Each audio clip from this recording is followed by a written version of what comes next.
welcome to another high-powered episode of the High Voltage Live Show. I'm your host, Willie Snyder with Nat King Code, coming to you live from the Mile High City in Denver, Colorado. I'm joined by my awesome partner in crime, Mr. James Stallcup of Stallcup Electrical Education. And that is his new thing going forward, so I think that's a good little look. He's over there in Longhorn country, hook 'em horns over there. It's so awesome for everyone to join us every week. We always have a good time doing this. You guys always pop in right away when we go live. I really love it. And we got David Engelhardt already up in the house. Looks like you missed the live. We did throw your comment in there, David, last week. So we're going to be getting taken care of with, once James gets all the new education material together and everything. Awesome. Matter of fact, any Sooners out there, pop in any messages you want. Doesn't matter. Y'all ain't winning Saturday. I think the Longhorns going all the way this year, baby. We got the old Red River Rumble happening, huh? Well, they call it the Red River Rivalry now, but I still refer to it as the Red River Shootout. And that's what it was for a long time, but a lot of people call it the rivalry. But it's one of the greatest sports games you can go to. I've been quite a few times to Cotton Bowl, and I was listening to a story they were talking about. They said last year Quinn Ewers came out of the tunnel. He said it was so deafening loud, all the boos, because you come out on that end where the Sooners are. And then they said once he gets out about the halfway midfield, then all he can hear is cheering, because you got the other side, which is the Longhorn side. I mean, it's really an amazing place to go watch a game. And David does a big shout out for old Corey Hannon over there with Michigan. Go Blue. So Michigan's got a good team this year. Yeah. I wouldn't even be surprised if Michigan and Texas played for the national championship. I think Michigan's going to whip Ohio State. I like Michigan's team. I don't know much about the Gators this year. I don't know how Florida got beat last week, I think. Really? They got a pretty decent team, but there's some other teams. A team that didn't amaze me so far has been Georgia. They haven't looked that great, in my opinion. But dude, anyway, I was about football. I was impressed. I was impressed with Florida State, but Florida State's got a pretty good team.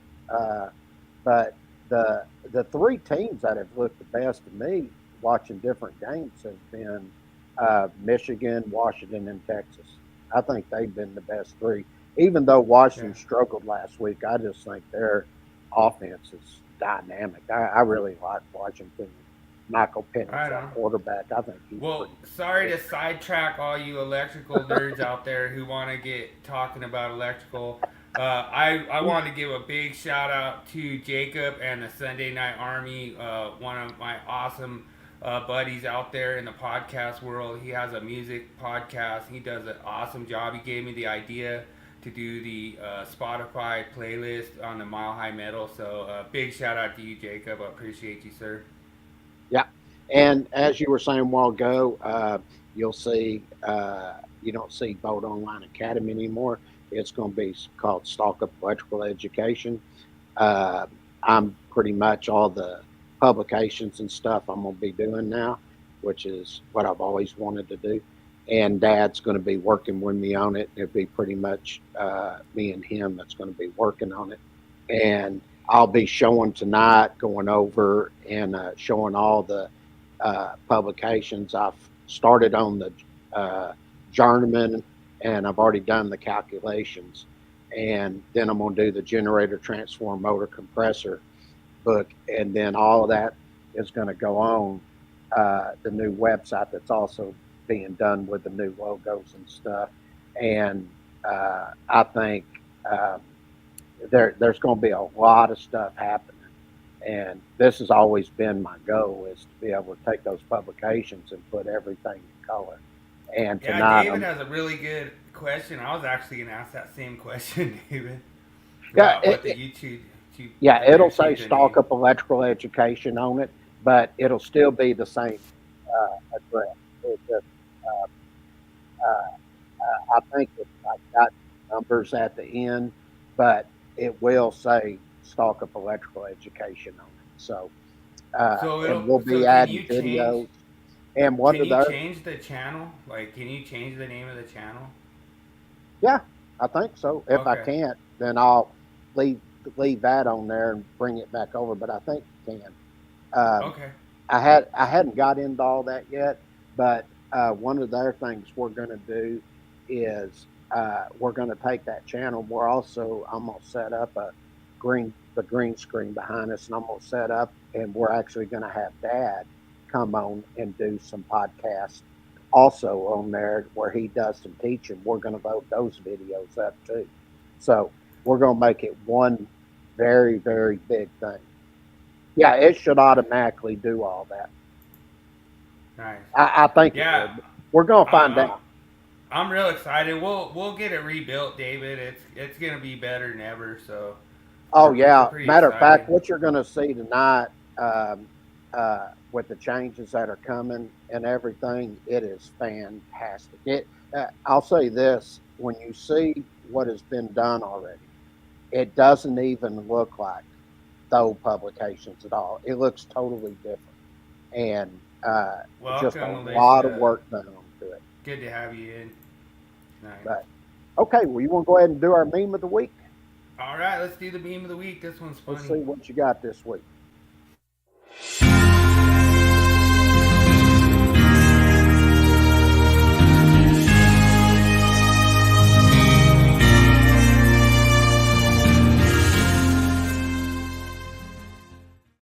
Oh man, that one cracks me up, man. So Okay. the whole thing that was funny was I was over on LinkedIn and I saw Mike Holt post something saying the disconnect was an outlet, and I was all, Mike, the disconnect can't be an outlet, it's a device. And I was like, the current isn't taken at the device, just the same way a light switch isn't an outlet, you know. So Well, next thing you know, he's got this illustration hovering, and I still just crack up every time I see that. yeah, one of the things that's going to be interesting because I made some proposals on all the definitions to get clarification. I know you did on 210.8F and added our own individual branch circuit to take out utilization equipment and say outlet. I mean, there's going to be a lot that's about to take place, and we're going to find out in 2026 who's right on this and everything. But I agree. it's one thing. Everybody has an opinion on it. I saw on one of the Facebook groups now that I've gotten back in the rhythm with everything going on and after Mom's passing and everything. Um, I've been checking out a couple of things on the Facebook groups, and I saw the picture how many disconnects are here, and I was amazed. Now it used to be everybody was, oh, there's an outlet there. Now I'd say there was probably about 60% probably that said there wasn't no outlet. So Yeah. you know there's they still say we're the only two that think that way. Well, apparently not, because you're starting to see people come in and say no outlets there.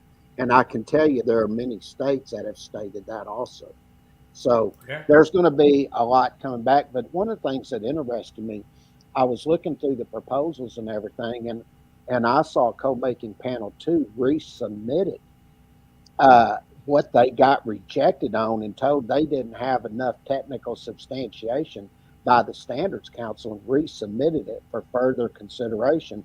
And then I was going down looking a little further, and one of the proponents that was saying there was an outlet was Thomas Dimitrovich, and now he's got a proposal in that says anything installed before 2029 didn't have to have GFCI protection, and anything after 2029, he put shall be permitted to have GFCI protection.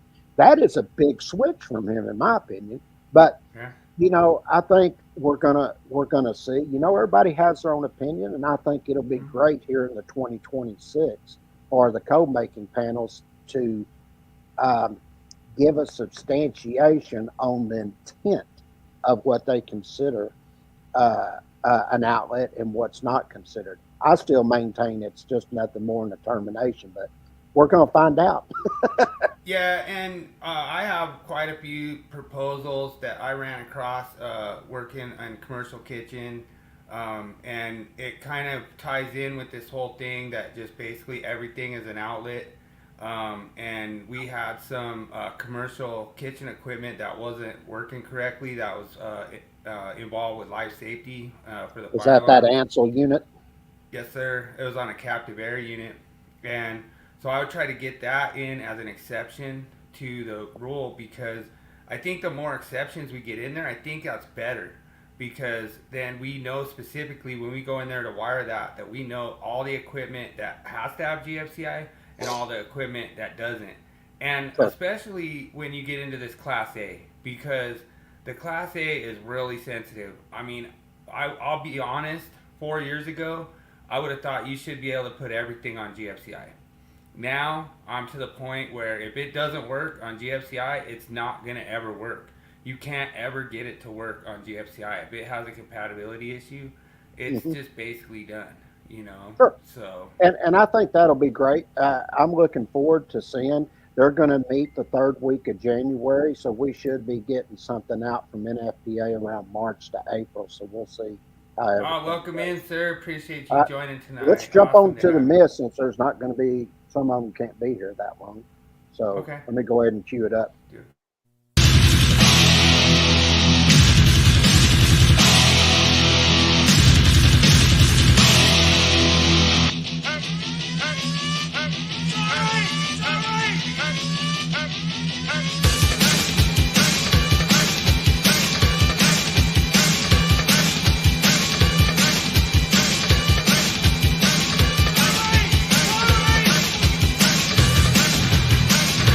It's time for Myth of the Week.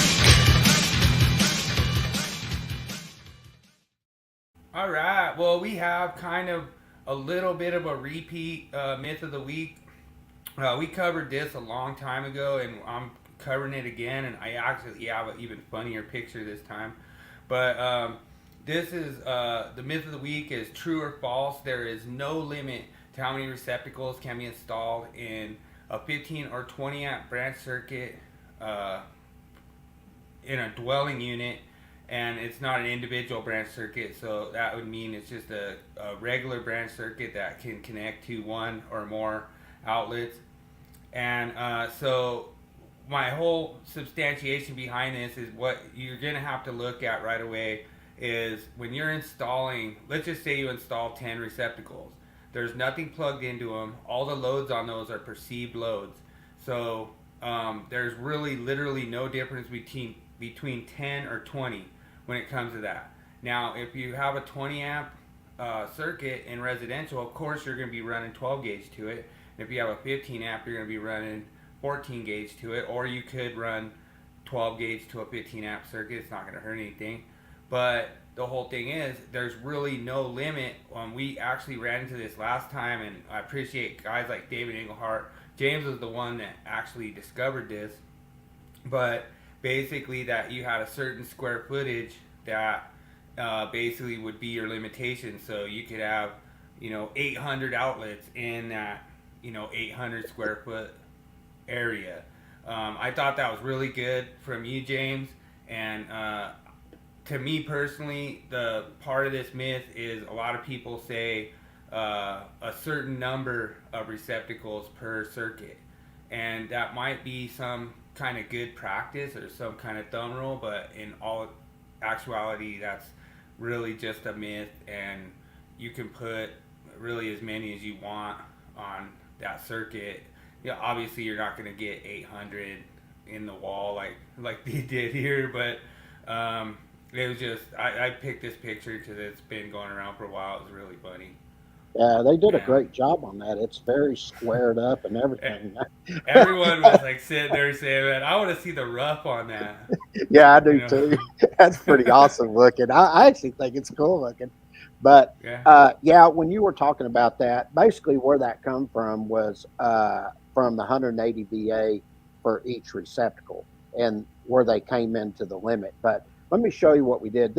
We've actually had this in our design book. I think it's chapter 11, if I'm not mistaken. but we go in and we show you how to go in and determine these methods here.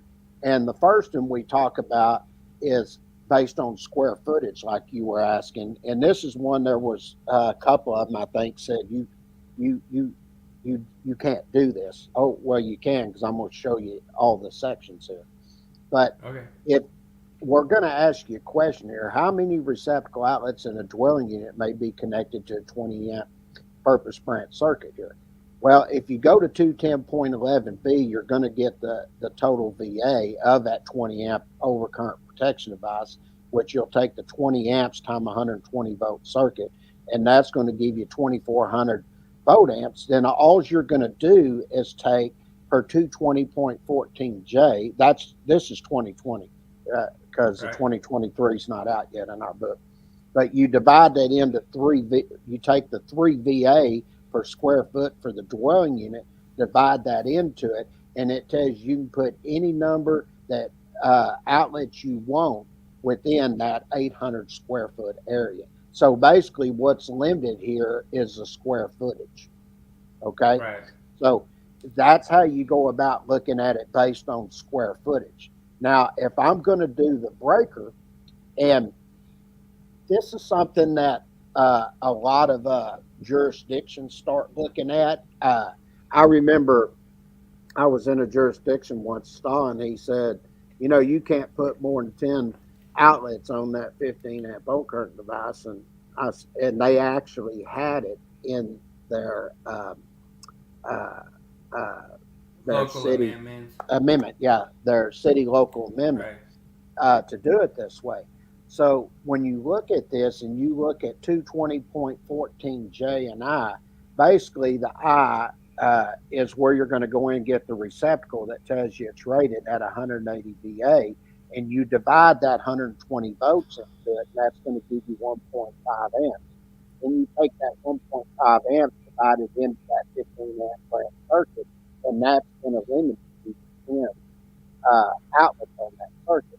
Now, if I do a 20 amp here, you do the exact same thing, but you're just taking the 1.5 into a 20 amp overcurrent device, and it's limits to 13. So there are going to be jurisdictions that are going to look at this, and they're going to limit what you are allowed to put on that circuit. And this is how they go about making those assumptions.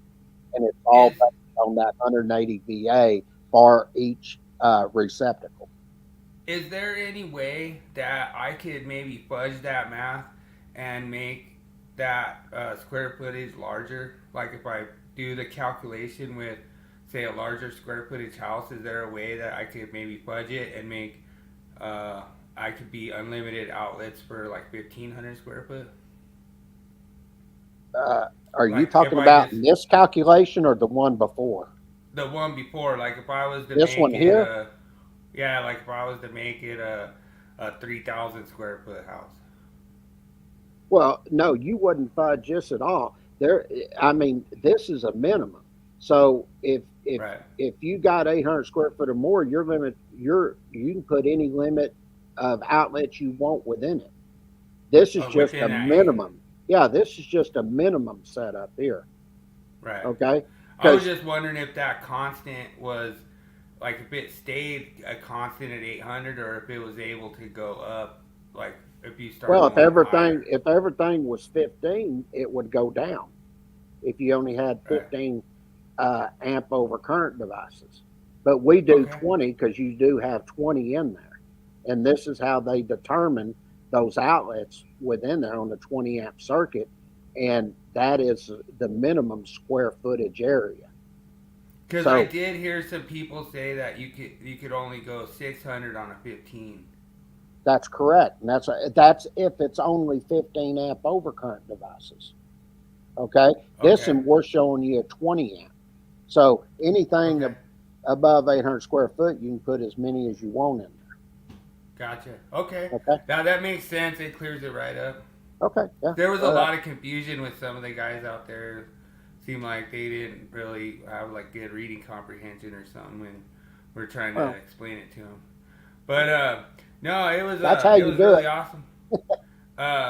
This myth is busted. You can put as many receptacles as you want on a 20 amp, 15, 20 amp circuit, as long as it is not over that square footage minimum that we mentioned. So, like I say, I don't think you're ever gonna, go over that kind of limit for that kind of square footage in residential. But No, and like I was saying, when you get in, you start looking at the only thing you got to consider after that point is when you're looking at a local amendment.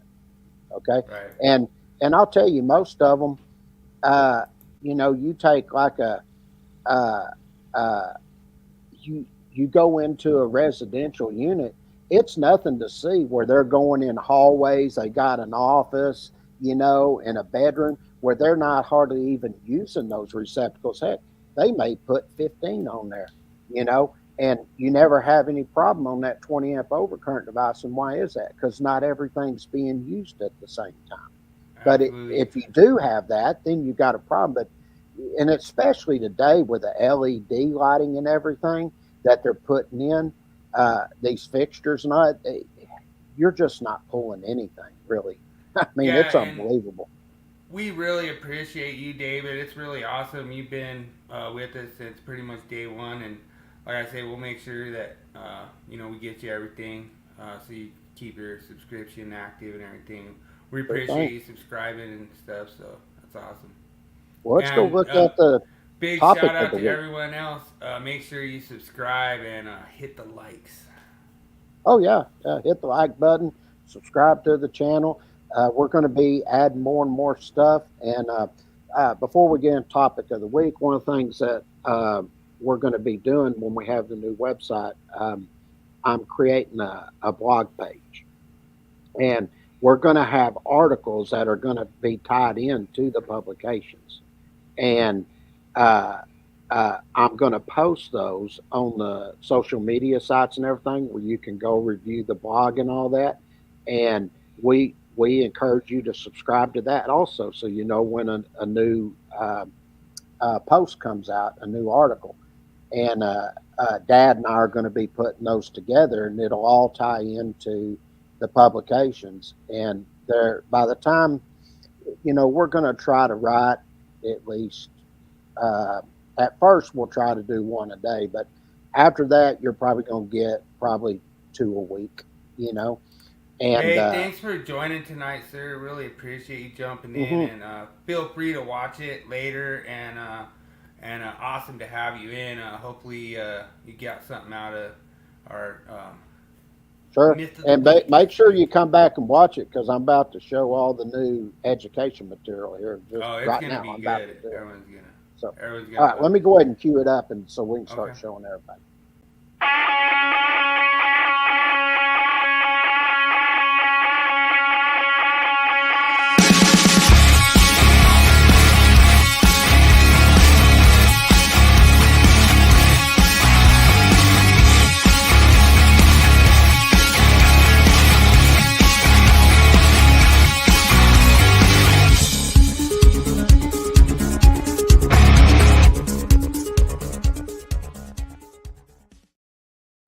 Well, as before I get started, Bill knows I do. We've been hit up on this. What's coming? What's coming? What's coming? Because I've been talking about it. And everything I'm going to show you here, I did all of this within a week. So I've been working 12 hours minimum a day trying to get all of this updated. And when I get to the design book, it's going to take a little bit longer because I've got to go in and do the illustrations and color them and everything. But for the last, year, as Bill's aware, year and a half, I'd been updating the journeyman and the generator transform motor compressor book, and both of those are completely updated with all the coloring of the wires and everything. I mean, it when you see this, it doesn't even look the same. And I know that once we come out and I start putting this on website, I know it's going to sell like hotcakes, because there's not any other publications out there like what y'all are about to see. But anyway, just to give a big thing out there, we have a Facebook group. Thanks for stopping by. I really appreciate it. We'll see you pop in anytime on our live awesome to have you tonight. But we're gonna have a thing on our NEC for Dummies group. We're rebuilding NEC for Dummies. Feel free to pop in any other educators' material that you think is better, and Yeah, compare we're them. happy to.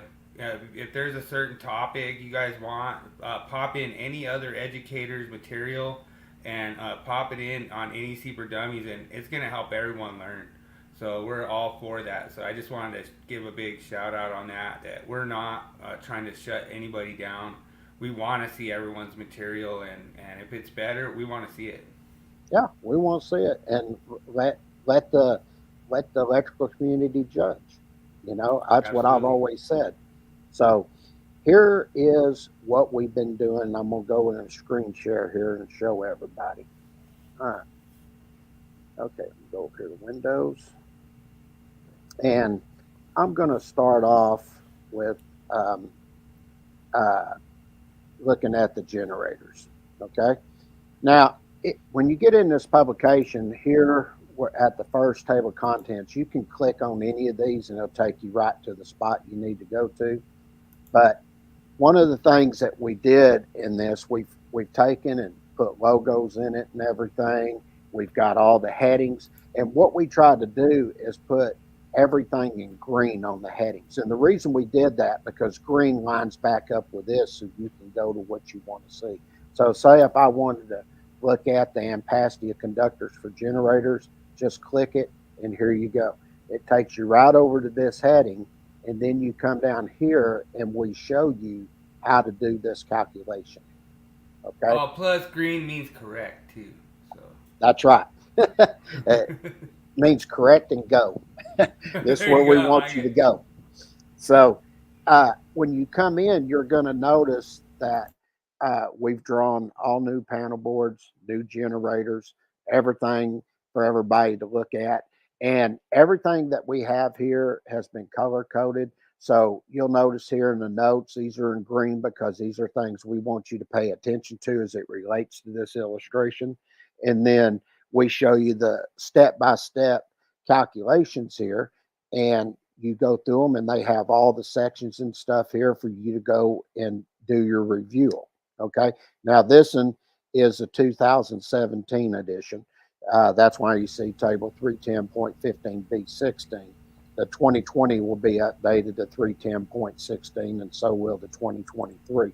But we know some jurisdictions are still on 2017, some are on 2020. So we're bringing everything up to date. Now, as you'll see, like here, where we're talking about the generator supplying multiple loads, you're going to notice that we have new switchboards, service equipment, transfer switches. This is just sort of like what you'd see on the job. Being that it's PDF, you can enlarge this to see what everything looks like.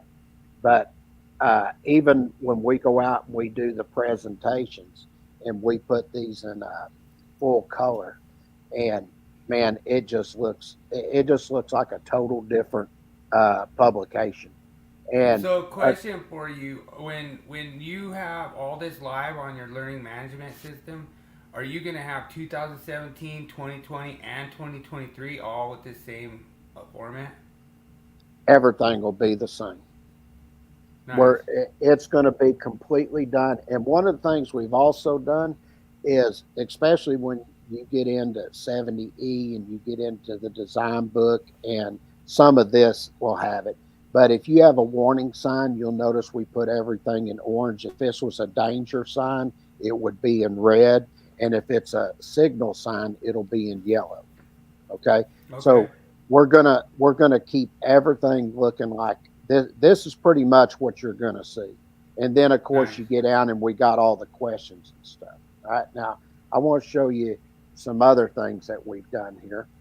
And this is a good example of a lot of the things that we have done up to this point. And when you look at this, this is where you get in, and we have a chapter. Let me go back up here at the top that is going to deal with applying Ohm's law and pi formulas. And when you come into this, we put a lot of work into this to make sure it looks the best it can as far as being able to decipher the information. So say I wanted to look at Ohm's law and pi formulas combined. Okay. This is going to take you over here, and you're going to notice we've done a lot of extensive research on the coloring of the illustrations. You know, one of the things that you'll notice when you look at these publications is nothing looks cartoonish. And that was one of the main things. So we worked with a lot of different color schemes to get it to where it looked great on paper, but yet we got the point across. So like if I'm looking at this wheel here, we're finding the power here. And this right here is the formula where you combine your Ohm's law and pi formulas. And you'll notice we have it in green. And then everything else, when you solve the answer at the end, it's in green. And then right in the formula requirements, we have it highlighted in green. But before you ever do any of this, we also have on right before it, we have an example problem here that we go through and show you how to do it and everything. And then you can come over here in this illustration and you can print this out.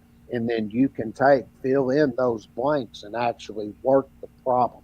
Now, once this goes on the learning management system, you'll have that illustration on there, look just like this, and you can actually click on that blank and type in the answer and actually work the problem online. So we're giving you a lot of options here, how to do all these calculations. And then we take you into the voltage drop portion here. And as you notice, we come in and I'm just going to blow this up to show you how cool this looks. But we've redone all the panel boards and everything here. And you can see we show you all the wiring that's going over there, how it's hooked up and everything. But we spent a lot of time putting this together so you have a very nice looking illustration that shows you all the information you need on it. And then you come over here and you work the problem. And then here's an example problem on the page before on how to do that. And so we show you how to do it. Showed up. Mr. G is in the house. Welcome in, Mr. G. Awesome to have you. Hey, brother. Sorry to interrupt, James. I was actually going to ask you. So you have in that illustration, you have like applicable code sections. Is there a way that you can reference those code sections through like link or something so that you actually know what those code sections are referencing? Not in a PDF you can, but when it goes into the online version, you'll be able to just hover above it and click, and it'll pop up the section table, everything. So, you know, I was showing this to somebody, and they said, everybody talks about having interactive training. He goes, this is really interactive. I said, yeah. I said, because what happens here is, say I'm looking at this illustration right here, and I'm wanting to do the branch circuit here. All right. Now, if I look up here and I look at step 1, you just come back. It'll tell you to look at 210.19a informational note number 3. Okay. So I would go pick that up, and it will tell you here that if you're doing a branch circuit, this in here happens to be 3-phase, and you would take and put 3% in there. Okay. If I was doing an overall, then I'd have 2% for the feeder. And then that in a branch circuit at 3%, because you can't exceed 5% overall. But when I'm doing this on the online version, I actually have a side column off that has an NEC loop that takes you through the section step by step also. Okay. So there's the reason it's not on here because there's only so much information you can put in these illustrations before it starts getting cluttered. You know what I mean? So would you recommend, like, if somebody was taking this training, that they actually have their whatever cycle code book so that they can just reference those sections? or do you think or are you gonna have in the future where you go back to Link or something? Uh, I will never go back to Link just for the simple fact that's their product. We Right. can't do that. All right. Now let me go Okay. here, and I want to show here. Let me go back to front here. I think everybody will really like this. Okay. This is a residential calculations. Now, when you go through this, we take you through the step by step, how to apply the standard calculation, and then if you have feeder and service demand factors, then we take you through. You know how I've done on this before. I've gone through and I showed you all the steps you had to go through, and I Right. said there's 6 steps that you're going to go through to determine all this. And I said when the 2023 come out, there'd be a 7th step where we had electrical vehicle service equipment. Okay. Right. So that would be one that's added. But if I'm coming in here and just say, I'm just going to look here, I'm just going to start from the first, applying the standard calculation.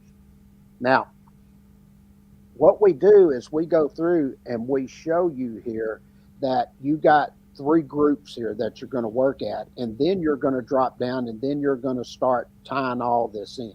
Okay. Now, when you get over here and you look at this, you're going to see right here, we come in and start you in the general lighting here. And we go through, show you an example calculation, and then you can come over here and work this problem. Okay. Then Now, we take, now, can you explain how the general lighting ties in with like our topic tonight with the 800 square foot? How basically that's a lighting and receptacle load, basically. well, this is for service calculation. That other Okay. is where we were just determining the outlets. This here is where we're coming in and we're applying this to the service calculation. That's a total Okay. different thing.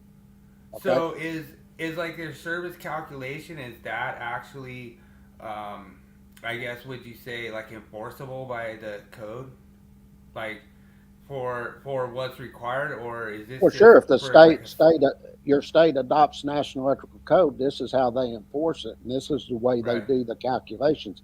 It reminds me of when I started in Grapevine. I was the chief electrical inspector there. Um, we had a marina, and at this marina, uh, as I was writing up all kinds of stuff for broken conduit and all this, and you know, it just wasn't right. Well, as I went over, they had marina cables, and basically they went out to a panel board at all these different docking slips, and they'd go to a panel board, then they'd come out of there and go down the water and feed another one, and then it was just like a loop going all the way out to the far one. Well, as I started looking at it, I started noticing that the cable size didn't change. Well, them docks had been there a long time, and during that time, they come in, started adding shore power and all this, and people were complaining that the breakers were tripping and everything, especially during winter, because they didn't want those their blocks to freeze on their boats. So Right. I wrote them up, told them that the conductor size was too small, and back then it was 555-5, I think is what it was. I was looking at, and what you did get a derating factor for them, but you took all the receptacles out there, and then what you would take is apply that derating factor. Well, what they come back to me with is they went out to the far one and they derated it, and then they took that amperage, come back to the next and derated it again. So by the time they got up to the service, they had derated that thing like 8 times. And Wow. I told them they couldn't do that. And so they hired attorneys and everything. They were going to sue the city, that I didn't know what I was doing. They had this engineering firm, and the engineering firm, Wow, you've uh, been doing you've been getting this same thing for a long time, yeah, huh?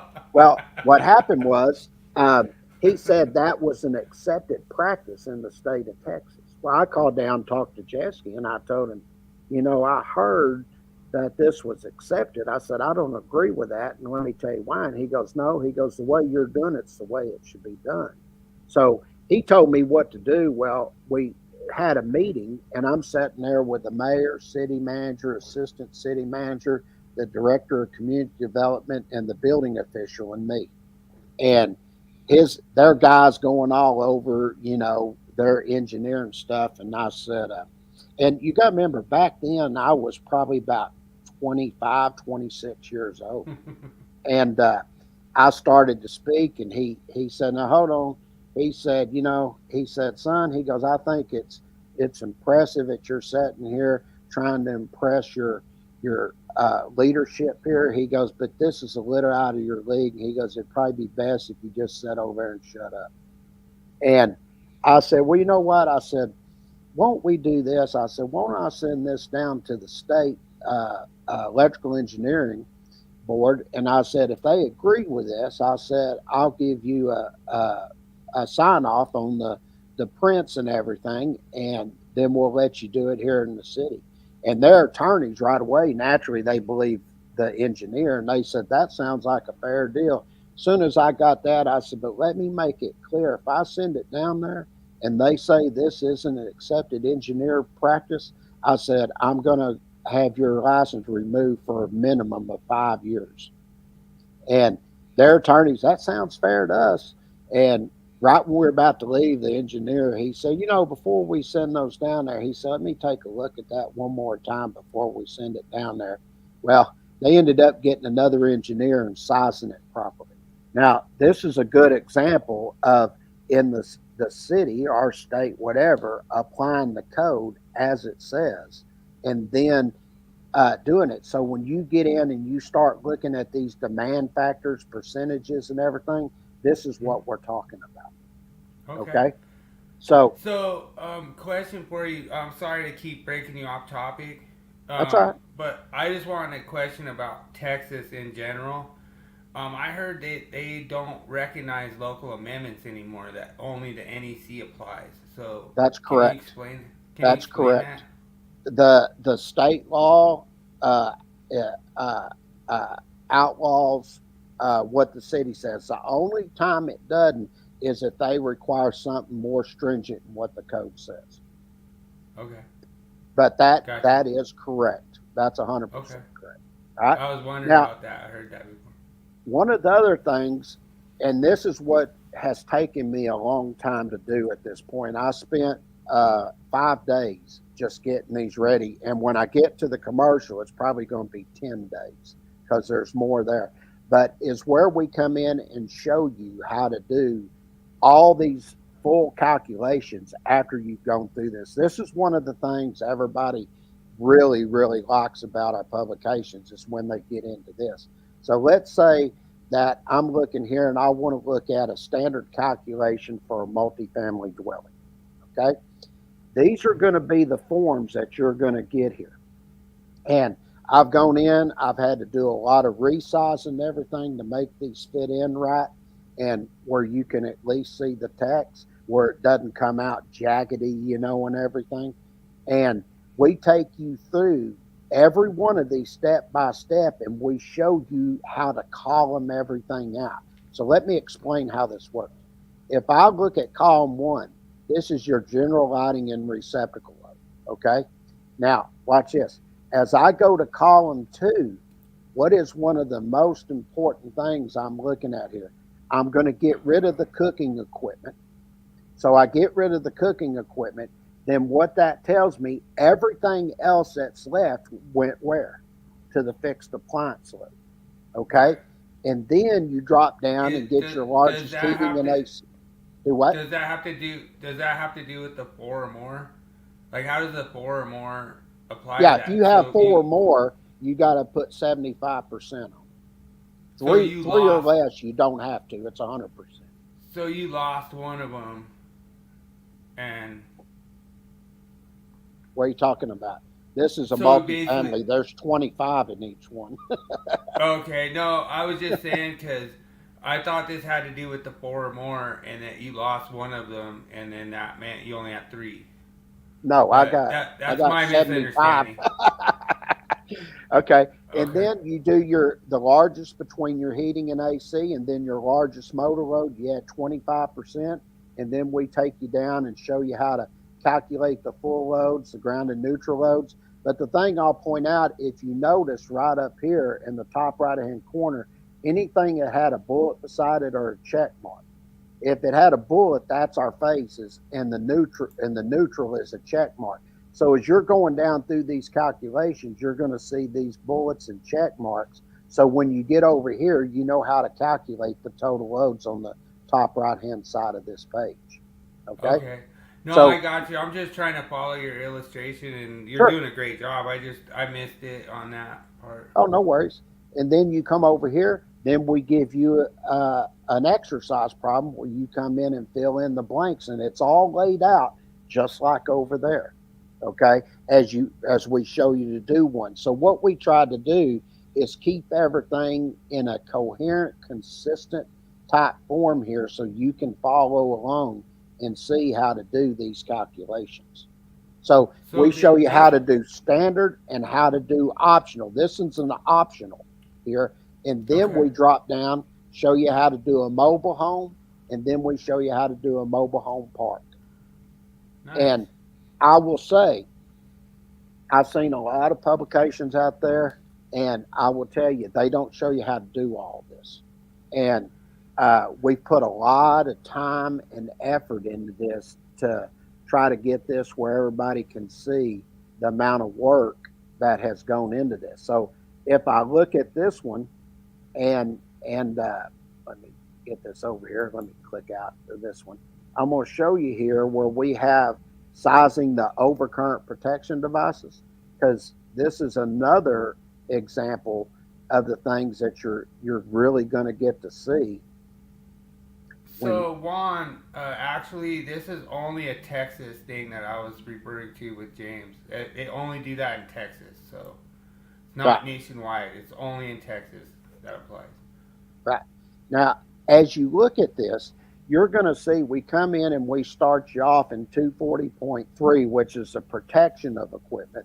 And then we go into 240.4, where, and you've heard me say this, we actually added this probably about 15 years ago. But we talked about rounding up or down of an overcurrent protection device. And you've heard me say this before. I said, if you take anything at 125% or less, you want to go up. Anything above that percentage, you want to drop down, except for in a couple of cases. Okay. Yeah. Now we go through and explain. It was like X-ray equipment and phase converters.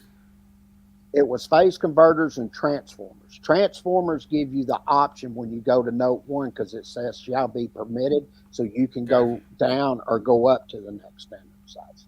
Gotcha. Okay. Okay. Then I kind of remember. Then we go to devices rated 800 amps or less, and we have an example to explain this. You know, I've brought this up before. I said, let's say I calculate a load and I come up with 58 amps. Well, if I go look at 240.6A and then pick up the table, the next size above that, 60 amps.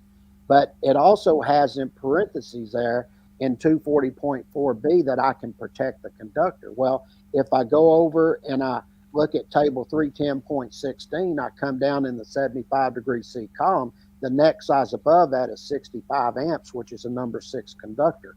Well, the next size above that per table 240.6A is a 70 amp. So you could actually use a 60 amp overcurrent device or a 70 amp overcurrent device. You can protect the load or the conductor. Okay. So true. These are and one thing to let everyone know, James was talking a little bit fast. 246 is basically, it'll give you a list of your standard overcurrent devices. So if it's not a standard overcurrent device, you can go up to that next standard size. Sure. And as an example, the next one is devices rated over 800 amps. Basically, what it tells you is that the conductors have to exceed whatever the amperage rating is. So say I calculated and my conductors, they all totaled up to 920 amps. Okay. Well, you can't go above that. You have to drop down to the next standard size per 240.4C, which would be 900 amps. But if you go over and look at table 240.6A, there's no 900 amp overcurrent device listed. those are standard ampere ratings, but they do make a 900 amp. So we actually have a problem that it shows that exact same calculation. And I think we're using 250 kc mil 4 times, if I'm not mistaken, or no, 3 times. And then you come up with 920 amps, then we drop down to the next standard size, which was a 900 amp. But we tell you that that's not a standard rating, but it is a type overcurrent device they do make. And we put all kinds of little things in our publications so you know that there are these type of things out there, even though it's not listed in the code. Okay? Nice. Now, let's say that I'm going through this and just say somebody wanted to calculate for, let's say, the overcurrent device for a motor. Okay? I just click it, takes you right over there. Now, right here on the right-hand side of the page, we're showing you how to do a non-time delay fuse here. We give you all the information here step by step with the sections and everything that you would go to get this information. Then you come right to the next one, and this is how you're going to see it set up with the new illustrations. We have all the known values. We got certain loops in here that we think would be interested you would look at. And then you just come in here and you start filling it out, working the problem like this. Now, once this is online, it looks, I mean, you're just looking at it in a PDF. You can only imagine how much clearer it looks when we even put it on online. So you're gonna, you know how I am. I just want to ask one question about this. So when you have this online, are you gonna have like subscriptions to where people could have access to this?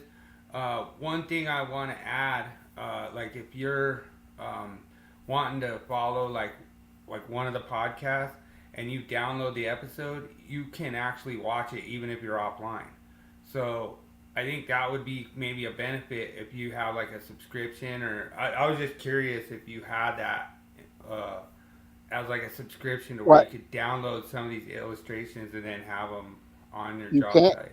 The only way you can have what I will have, if you had it on the job site, let's just say you wanted to use this form here and fill in the blanks. Okay. I will have a subscription service that will be online where you can put those values in. You just log on. The one great thing is, let's say you bought a calculation course just on overcurrent protection devices, all right, and you wanted access. Once you buy that course for, say, the 2020, let's say, code, you always have access to it. The only time you're not going to have continuous access is if you're prepping for a journeyman or a master's course, or if it's going to be for a state license update, because those have tracking times on them. But everything else, there's no tracking time. So you would actually have this, and once you purchase it, it's going to be in your queue from then on. Okay, so you could access to it whether you're online or not, right? Sure, and that's the way we're setting all these up here, is where you have access to everything. You can go and do it. Now, the PDFs I'm looking, they're going to be through the website. And basically, you'll have a count on the website if you want the PDFs, which is what we're going to come out with first now. And once you purchase it, it's on your site. It's sort of like an NFPA link. Once you have that site, I'll have different subscription services, but you pay monthly on it, and you have access to it. You have an account and everything, and it's there anytime you want to have access to it. Nice. Okay, but that awesome. There is pretty much the layout of the new Stallcup education that's coming. And as you can see, we have put a lot of work into it. And I think everybody, is going to be very impressed with how clean it looks, the amount of detail that's going into it.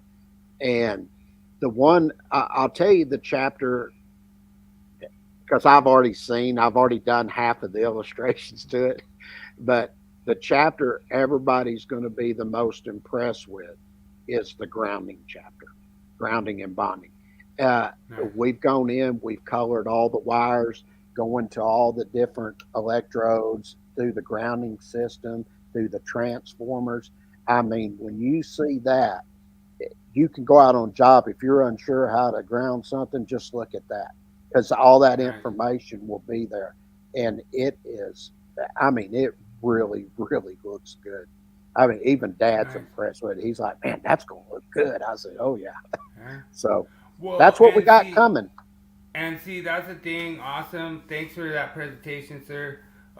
The one thing is that we always try to elevate the electrical industry. And the one thing that we're trying to do, really apologize to everyone out there. We've been trying to do it for a long time. Is the NEC Deathmatch. We're trying to get it back going again. We went through so It many will. changes. It's been about a year of changes. So now we're probably gonna get to where we actually set a date, and it is $1,000, 9 months, Hmm. win the prize. So Yeah, it's coming. it's still there. We're not backing out of it, you know. Oh Which no, is there's just so much that's happened through the family and all that, and hmm there's a big change that has taken place now, and yeah, I'm very excited about it. And me too. uh, all the from the public, one of the things I've always wanted was the publications in color. You've heard me say that forever, Yeah. and one of the reasons that it didn't happen was because of the cost.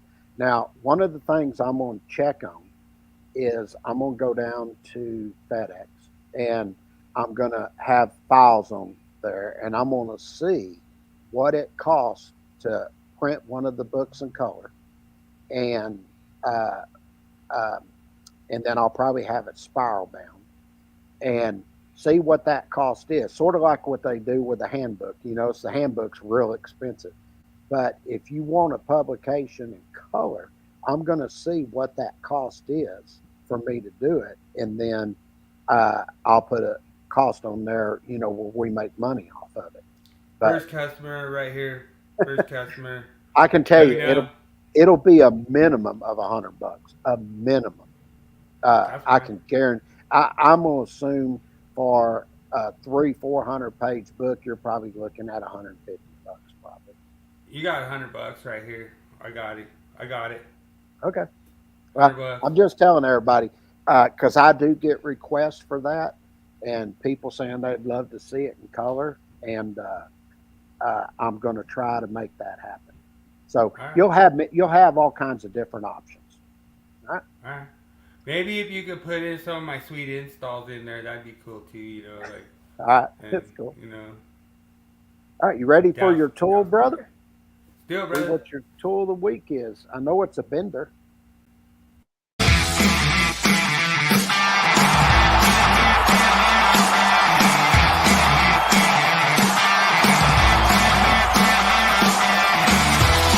It's time for Tool Review of the Week. Sponsored by Electricians Only Tool Review and Nipex Tradesman.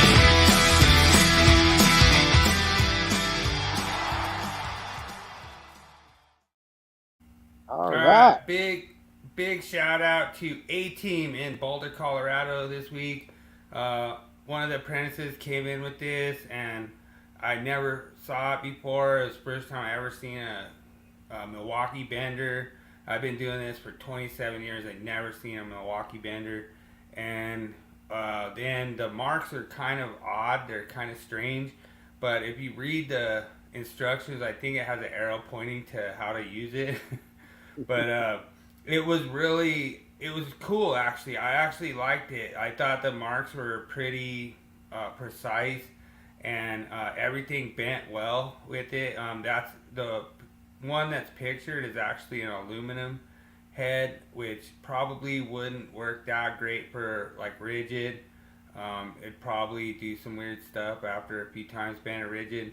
I would go with the cast iron model, and there actually is a cast iron head that goes on this. But the reason I'm featuring this, I actually just saw this tonight at Home Depot hardware store for I think it was like $39 for the 3/4 and like $29 for the 1/2 inch.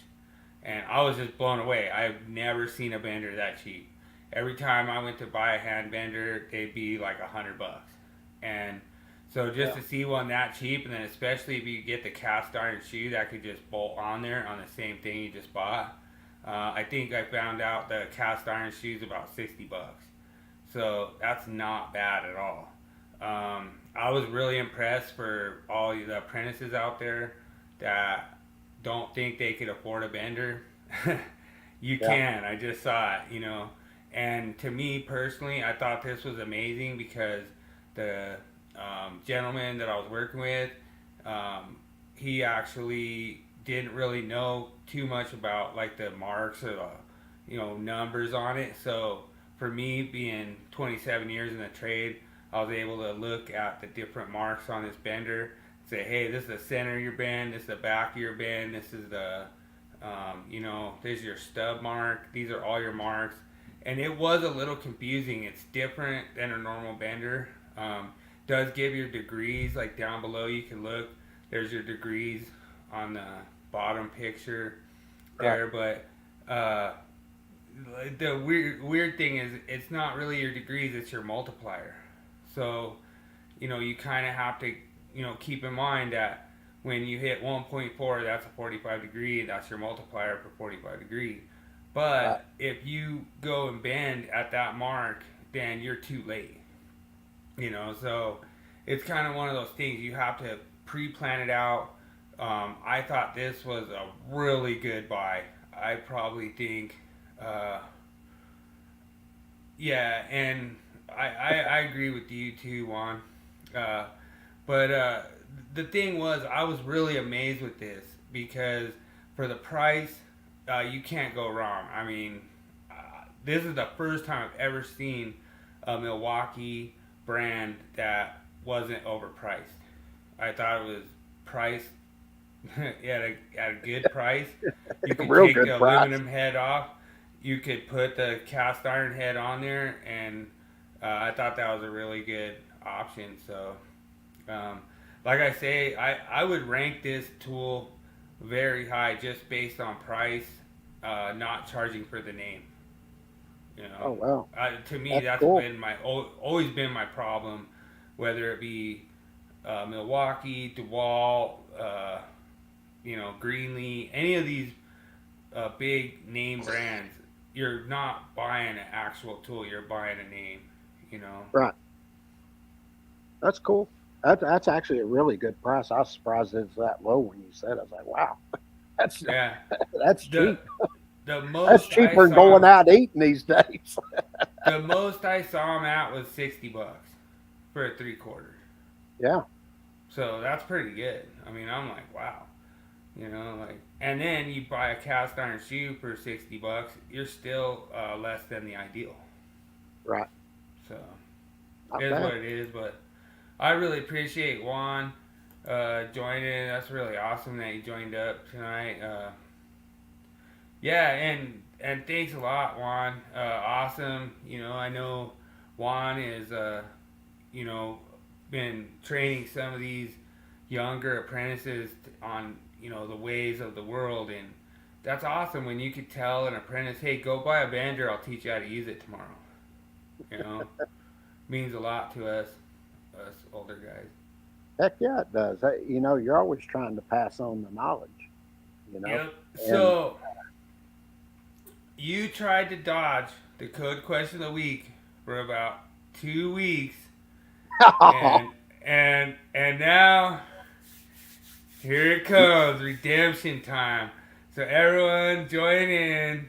James is getting the code question of the week. Let's see what you got. Let's see. All right. Size not correct percent. The volume does not need to take into consideration.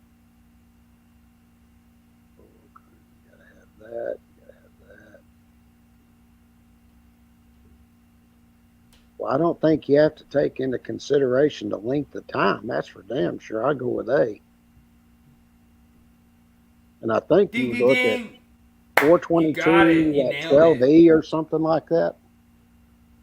So this was a controversial one because everyone said it was A and C because they said you didn't have to take into consideration the voltage. But I was like, well, a lot of times these water heaters come out and they only have the wattage rating and the voltage rating, and then you have to be like, okay, well, that's the applied voltage. Yeah. So to me, it has to be considered because you Yeah. have the applied voltage versus your resistance wattage constant, and then you could determine the size of your current device. Yeah. But that was a little bit of the argument. But you nailed it, sir. Really good. Was it 422.12E, I think, or something like that? I think you're close. I think it was 18E? Something like that. I think you're right. I think it was 422.11E. 11E, okay. But I know it's somewhere in there. Yeah, I think you're close. But the thing is that the length of time is not a consideration because it's not considered a continuous load unless those certain provisions are met to make it a continuous load. That's right. Awesome. You nailed it. All right, ready for this Willie quiz I never do good on? Dude, it's super easy. I like Super sticking easy. with the NEC question week because I get those. No, dude, this is I gave you a slam dunk. You got a You easy said that slam last time. I missed every dunk. one of them. You got this one easy. Okay, here we go. Let me cue it up. All right.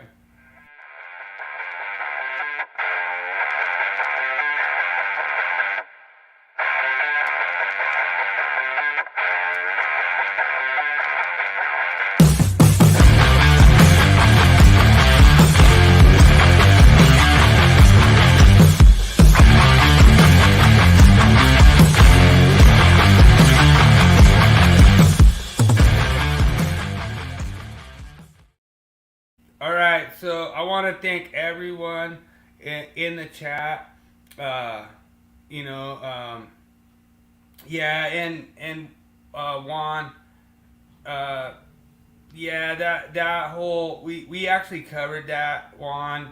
It's hard to say if that whole thing's gonna take place in 2029, but we'll see how that plays out. Well, they got people trying to push it, but there's no guarantee yet. There were people out there, one that was saying 2026 that it was going to happen.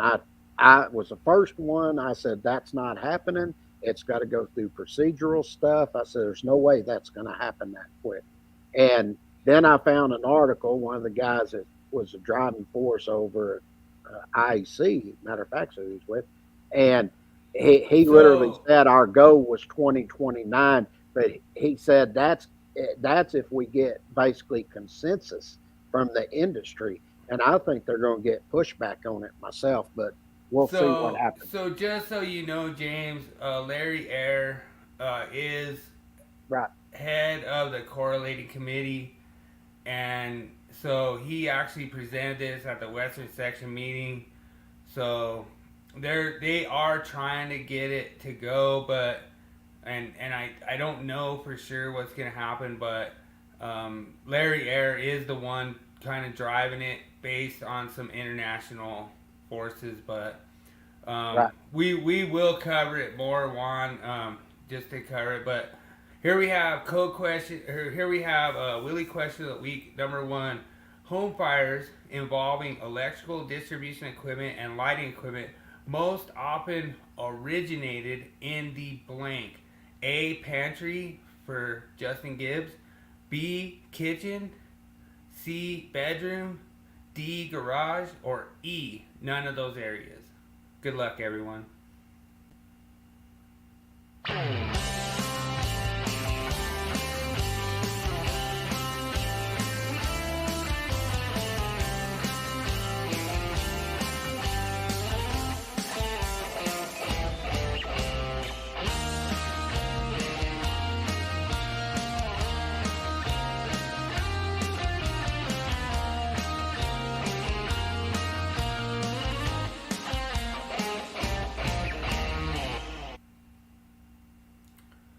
right, so we have Daniel J is going out of the gate right away with he's going out kitchen right away.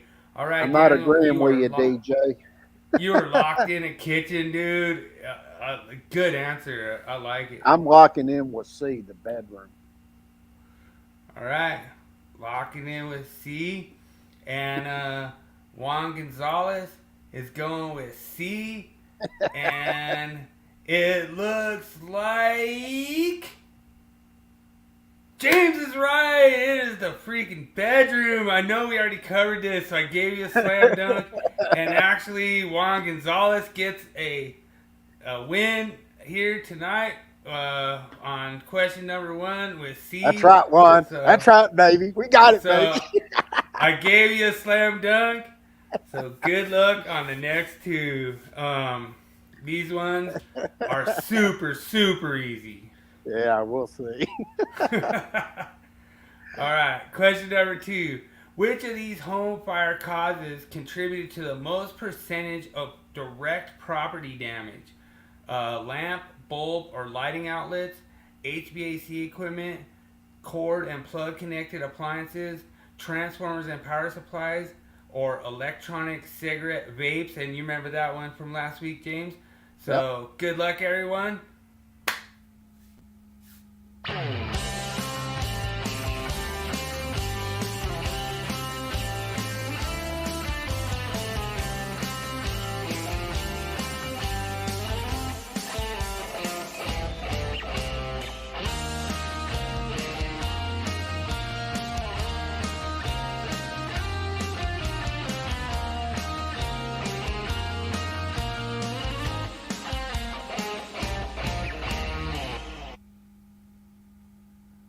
I know what I'm going to go with here. Oh, dude, right away, Juan Gonzalez goes with D, transformers and power supplies. All right. Awesome. Good answer, Juan. So, DJ goes with. I know what I'm going with.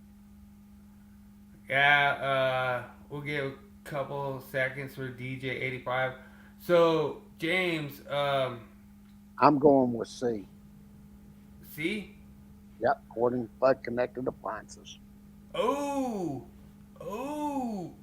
DJ agrees with Stallcup. All right. So we have 2 locked in answers. We have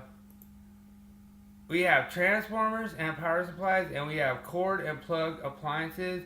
And here comes the answer, and it is D. Juan Gonzalez actually wins that one. Juan Gonzalez has 2 good answers. Wow, Juan, you go, boy. Man, transformers and power supplies is correct at 18%. So, 18% of them were actually the cause of the fire. All right, let's move on to number 3. There it is. All right, which of these home fires had the most percentage with the cause attributed to blank? This was found to be the cause of the fire. A, lamp and bulb lighting. B, AC units, and they're hardwired or connected to outlets.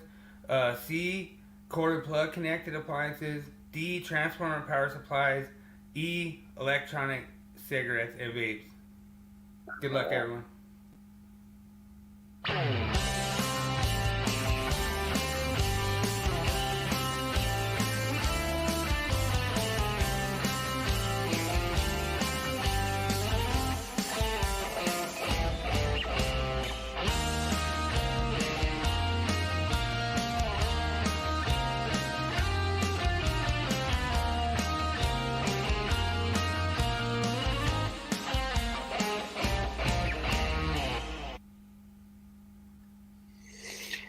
I think I know what I want to go with here. I told you it was going to be easy. You already got one right. I mean... Yeah. All right, so Juan Gonzalez is going with transformers and power supplies again. Good call. Good call. I like it. Oh, Daniel is going with cord and plug connected appliances. Well, we're all going to disagree. Good. I'm disagreeing with them all here because I think Ooh. this was found to be the cause of the fire. I think it's the Okay. electronic vape cigarettes. Ooh. Ooh. Oh, he's trying to go into the way, way back machine from last week. Yeah, I am, because I remember what you said. Oh, James, really, really good. Oh man, everyone has great answers tonight.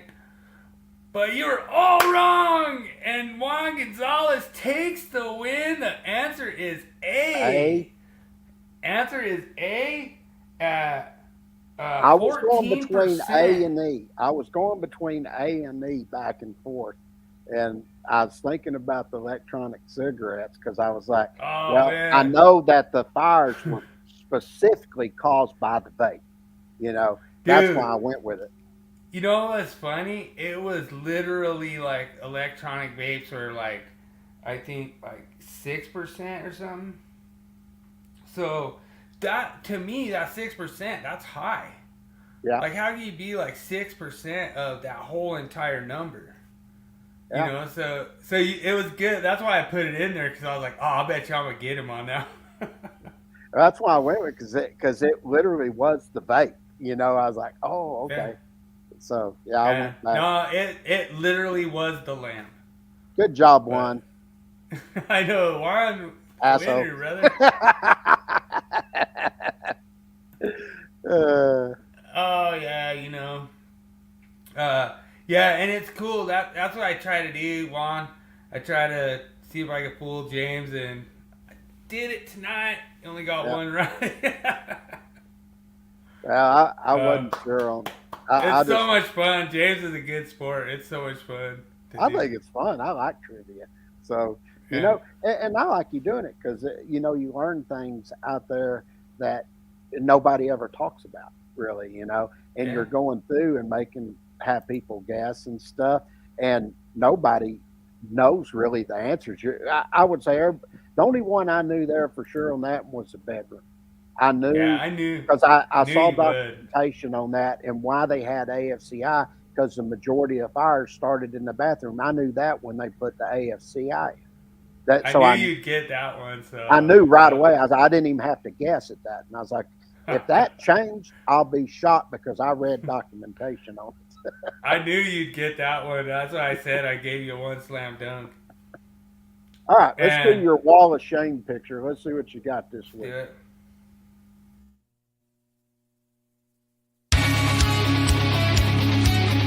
Shame. Shame. Shame. Shame. Shame. Shame. Shame. Shame. Shame. Shame. All right, awesome. Shame on you, dude. That's actually a clip from Game of Thrones and stuff, and it's pretty funny. It's funny. This week, this is from Logan Sheely from the Electrical Wall of Shame group, and he said this came from a flipper, and it's Wagos that are just basically spliced inside a wall. I don't even know why that's even spliced. And then it goes to a non-GFCI outdoor receptacle. And so I don't know how they found this little flipper's little secret, whatever. They must have ran short on wire or something, and they decided, we'll make the 100-foot roll reach. We're not short. I don't get why you do this. It blew me away. That is something right there. I'm going to assume that they didn't have an inspection on that. No, I'm going to assume that too. But it's funny, like you have this support that's, like 20 inches away from the box. Why are you even putting a support on there? Don't want that connection in the wall moving around too much. He needs another support on the other side. Well, yeah, and the thing is too that they actually make splice kits that's probably cheaper than doing all this. Yeah, it probably all they had on the truck, and Yeah, decided I'm maybe. gonna use this. I That's mean, when funny. you look at house flippers, they can get away with whatever they want, but ultra shame on this freaking post. So Yeah, thanks to shame, Logan Sheely shame, for shame. bringing it to us. No, thanks for everyone joining in on the Willie Quiz. Actually, DJ actually tied, so actually he is in second place. So Juan is the new winner, but James is still the leader. He has the all-time wins. DJ is second, and he tied James tonight. So we have a pretty good contest. You're still leading, James. I mean, nobody's gonna take your crown, but I don't know. You never I know. don't know. If DJ keeps Juan's hanging in kicking butt there, tonight. yeah, Juan just takes the win. So it's Juan pretty said, "Hold awesome. my beer, boys. Let me show you how to answer these." Yeah, and yeah, and it is Juan. That is a hack thing, but we really appreciate you joining. Yeah, Oh, yeah, and sure that's does. true. That's true, Juan. Yeah, absolutely. Mm-hmm. But that's why we do the wall of shame. We just have everyone jump in, kind of talk about it, and like I say, feel free, Juan, to jump in with our new segments and everything. It's been a lot of fun doing these, just getting everyone involved, and like I say, I really appreciate you, Daniel, jumping in. Dude, Daniel just swooped in and took the win one night, just out of the blue. It was so amazing, So Yeah, he come in. He goes, "Watch this, boys." yeah, and that's awesome too, Juan. Yeah, you have a lot of good mentors and stuff, and we really appreciate it. Notice that. There you go. Juan had some really good comments earlier. I forgot to put this up, but that's 100% what we were saying the whole time with this whole thing is just why people have this major arrogance with this whole thing. It's just like we're gonna find out in 2026 how this pans out, but that to me is like you listen to us or else. It's not gonna happen. You know, Um, I don't- I think everybody should watch this podcast just for the simple fact that we have fun on it. We Yeah. cut up, we laugh, we have, the Willie Quiz is fun. We have an NEC question of the week. We do a myth of the week, a topic of the week, a tool Yeah. review of the week. We have a meme of the week. I mean, we have a lot of stuff on this podcast, Yeah. each and every week. And, it takes time to put it together, but we enjoy it, Yeah. and you can tell by us coming on here, we're just two guys talking code, having a good time. Dude, I'll never forget that one time. It was so funny when you were talking about having metal objects in the restricted approach boundary, and then I was like, "Yeah, you got to take out that big Texas Berkeley belt buckle," and you just looked down. Oh man, I was like, I knew I was gonna get him. Yeah, Dad tells that story. I was probably like 10 years old or something, and I just got this new big belt buckle from Kerr's belt buckle, and it was a nice Kerr's Western belt buckle.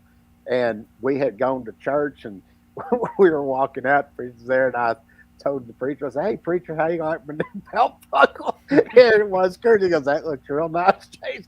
Dad said he just shook his head like, "God dang, James." Why you always get me in trouble, boy? Like, how'd you even wear that here? How'd you get away with that? Now I'd be real good at it. I'd say if I had that kind of personality back, guys, I'd say, "Oh, well, that's what Dad gets drunk off of." Oh man, dude, I can guarantee when he comes back from Alaska. Oh, he's back. He just got back. I went. It was funny okay. because usually they come in at DFW, but they got rerouted, and I had to go all the way to Dallas Love Field to get him, which is probably another 30 minutes over there, and Okay. pick him up and bring him back home, and matter of fact, we're going to go get something to eat tonight. So Nice. he's over there working on a presentation. He's got to do a class tomorrow Saturday for IEC. So he'll be over there doing a class for them, and I think he's doing code changes. I think for 2023, and they didn't even open it up to the contractors or anything. It's just for their students and stuff over there, and the people are part of IEC. And I think they've got a full class. Everything's already taken. So he's heading over there to do a class for IEC. So well, congrats. That'll be cool for him. I told him, I said, well, good thing you didn't ask me to go. He goes, why is that? I said, because I wouldn't have went. He goes, what? I said, Texas and OU start at 11 o'clock. He goes, oh, yeah. He goes, yeah, you won't be there for that. He goes, you're going to have to record it for me. I said, I tell you what, I'll record it, and we'll watch it, and I'll watch it with you again, but I'm not going to say anything. I said, so don't let anybody tell you. You can come home. We'll go get some tacos or something and have a taco fest while the game's playing. So that's what we're going to do Saturday evening. Hey, we really appreciate you joining, Juan, and thanks so much for all your kind words, sir. Oh, thank you, brother. Really awesome. Yeah, I mean, that's what we try to do. We just try to bring a platform that just brings everyone together. Try to, give, if you want to have an opinion on something, that's fine. We're not going to disrespect your opinion. We're not going to call you stupid. We're not going to say anything bad about you. It's like, you want that opinion, that's fine. You want to say it disconnects an outlet, that's fine. It's not true, but that's what I'm not saying anything. He went 2 for 3 on the Willie Quiz. I know, right? Yeah. Juan Gonzalez is the champion. Actually, Juan got more than anybody. Man, he's a dog. Juan got more than anybody. He has the record for Willie Quiz now. So. Oh no, I got 2 or 3 one night. Did you? All right. Yeah. So you tied James. One. I'm still there. Don't give him all the credit. I've done it once. All right. No, it's cool. No, it's really awesome to have Juan join us every week. Like I say, this is the first week Juan's joined in a while, but it's still awesome to have you join in and just have fun with us. And like I say, I try to set these things up where they're really fun live, to where you're not going to be able to look them up on Google or anything real fast, but I try to set them up to where you have to have a little thing. And I couldn't believe the one with the co-making panels. That one was good, where it was like, who's responsible for luminaires and fire alarm, and you're like, co-making panel 7. And I was like, it's not even in the answers, you know what I mean? And then you're like, it's not even in the answers, you know what I mean? And I was like, and if co-making panel 7 was one of them, so I might actually do one like that, where I actually put one out there where it's not in the list. I knew 7 was on one of them, but the other one I was wrong on. I was like, it's one of those 7 right there. I know that. Yeah. But hey, Juan, if there's anything, a topic or something that you're interested in, just let me know, because I do all kinds of topics. Now, next week we'll have Mike Taylor on. He's a big attorney in the Washington, D.C. area. They do a lot of stuff for OSHA and big companies. We've been their special expert on numerous cases now. And matter of fact, we're going to be their expert now. And they actually put us out through the attorney network, and we've already picked up another case just because of them, So those are things that we'll be doing. One thing I might do again is come back and do where I did the DC and AC circuits, and I went through and showed all those calculations how to do it, because that's electrical theory, getting into all that stuff and how to do series and a parallel circuit, or a combination series parallel circuit. You could do definitions of 70E too. That's one of my favorites.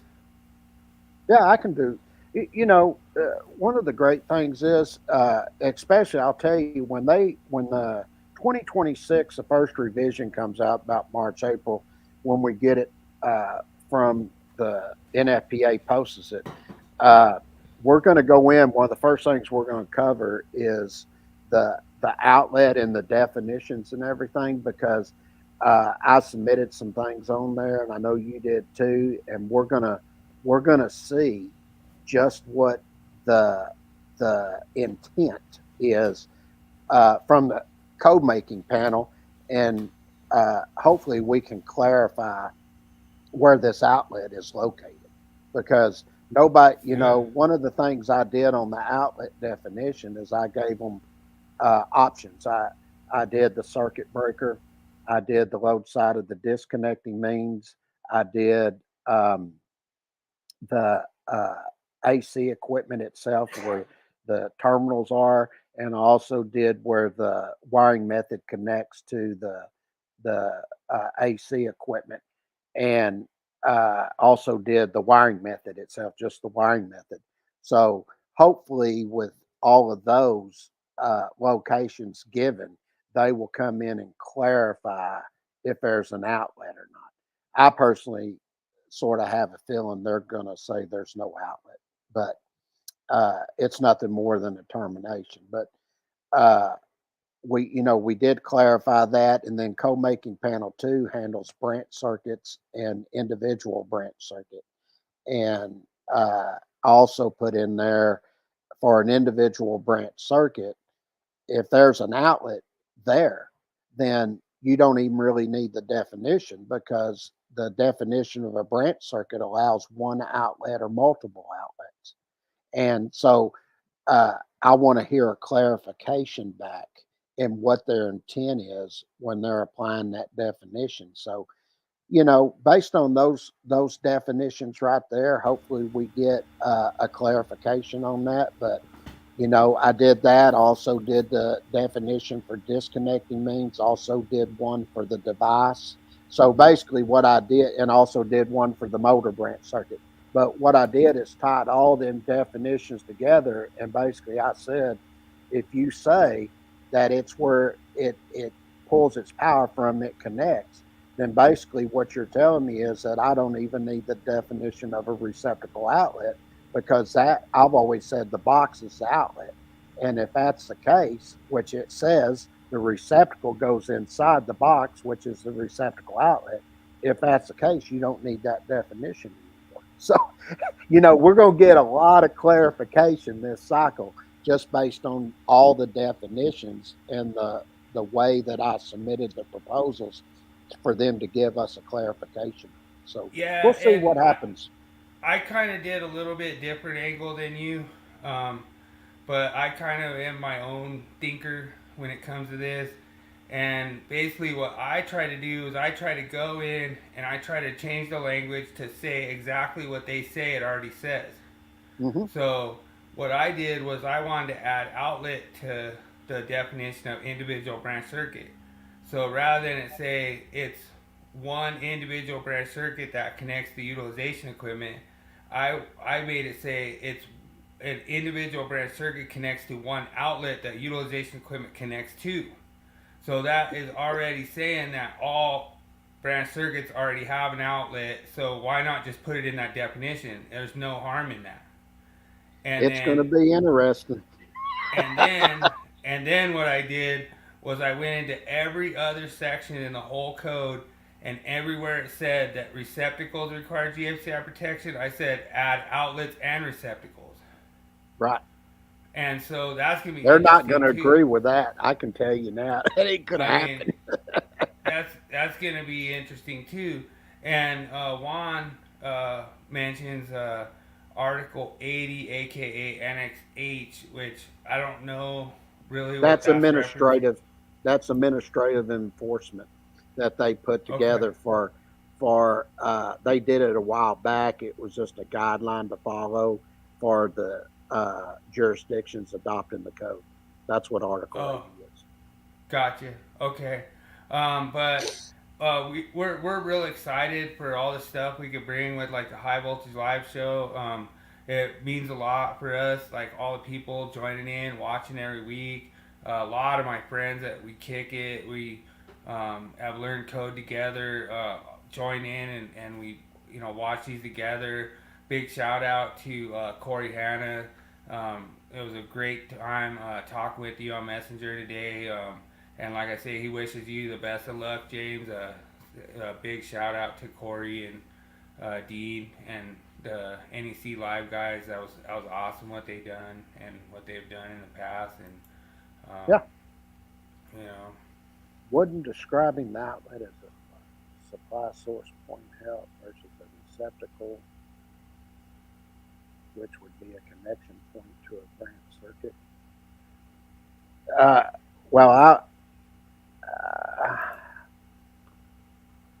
well, the problem is when you get in and look at an outlet, I think they're twisting what it says, because they're saying a point at which it receives its supply. Well, the thing is, back when you got to think of it in these terms.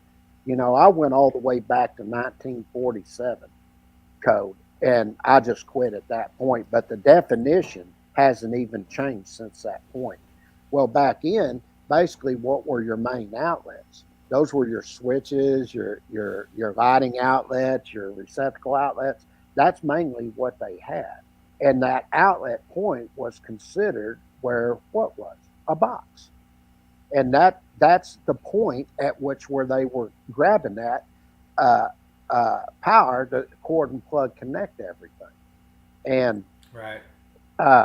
I think that based on that, what the definition intent was for back at that time, it worked, and it just never changed. And now I think there's going to have to be a change in the definition, because you just can't say it's maybe it's not the best description. Describe it better in a future draft. Well, Yeah, so this is where it comes from me, Juan, is basically when you look at all the different definitions that are out there, there is not all branch circuits connecting to an outlet. Right. If there is, that's fine. I'm totally fine with that.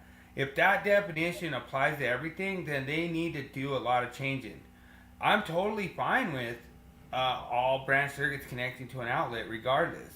But when you go look at it, all hardwired utilization equipment does not connect to an outlet by default. I mean, you could say that the definition of branch circuit applies to all branch circuits. That's fine. You could say that, but the code doesn't support that. Well, let me give you another example. I'm going to give two examples here where things get twisted, okay? If you go in and you look at, let's just take a marina, for instance. I go out there, it tells you the receptacle out there has to have what? GFCI protection, okay? It doesn't say outlet, or it says the receptacle, okay? But when you go out there and you have shore power, that's a different setup. And it says the marine box outlet. They're calling the box the outlet, okay? But you're protecting it with a different type of GFCI protection. It's not Class A, okay?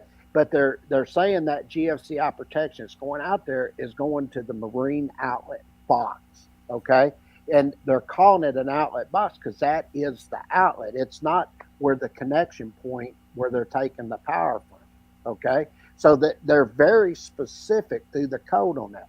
I'll give you another example. It's sort of like Ryan Jackson. He's out there saying, if I go over and I take and say I go over and I hit a fusible disconnect to a motor, he's saying that when I leave that panel board and I go over and I hit that disconnect, that's a feeder. And then on the load side, that becomes a branch circuit. I said, no, that isn't true. I don't agree with that. Because and he's doing this based on definitions, but if you go over and look at 430.24 and you look at 430.62A, it says, and it's specific to feeders, but it's when it's feeding what? 2 or more pieces of equipment, not one. So now you've got to look at other parts of the code. And that's where I always have a little bit of a disconnect with somebody. I'll say, you can't just say that definition is the way you want it to mean when I have other parts of the code that are saying this and this and this. There's a reason it was written that way. And when you go and look at that, and the thing that gets me is, just say like the feeder one I was giving an example. We've had in our publications for over 30 years, and we've pointed out that that's a branch circuit going over there to a single motor. Out of 30 years, over 30 years, not one instructor, NFPA, or anybody, an NFPA who actually used to publish our publications and who took and viewed our publications and edited them before they would even publish them to make sure there were no errors or anything, they never even changed it. So now all of a sudden it's all wrong.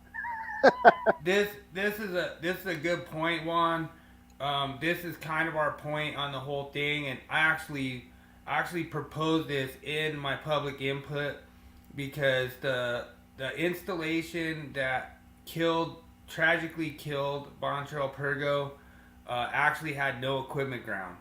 So that's awesome that you could say if this was connected with a GFCI, Class A GFCI, then this kid would still be alive. I disagree with that. I say if it would have been connected with an equipment ground, that kid would still be alive, regardless of the GFCI issue at all.